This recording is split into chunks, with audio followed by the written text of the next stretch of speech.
మామయ్య, ఈ ఫోటో చూసావా? సానియా మిర్జా గారు దుబాయ్లో ఉన్నప్పుడు పక్కనే యుద్ధ విమానాలు వెళ్తుంటే భయం వేసిందంట. ఇండియా ఎయిర్పోర్ట్లో దిగాక కానీ మనశ్శాంతి దొరకలేదంట.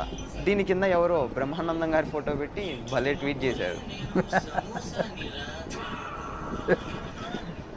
ఏం వేశారు బాబు?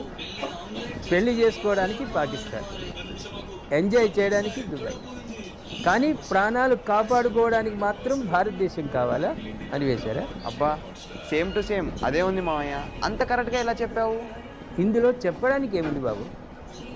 ఇది మన వాళ్ళందరి ఆవేదన. దేశం మొత్తం వద్దంటున్నా వినకుండా పక్క దేశం వాడిని పెళ్లి చేసుకున్నప్పుడు లేని భయం ఇప్పుడు యుద్ధం వస్తుందంటే గుర్తొచ్చిందా? దుబాయ్లో విలాసాలు అనుభవిస్తున్నప్పుడు మన దేశం గుర్తుకురాదు, కానీ ఆపద రాగానే భారతదేశం నా మాతృభూమి అని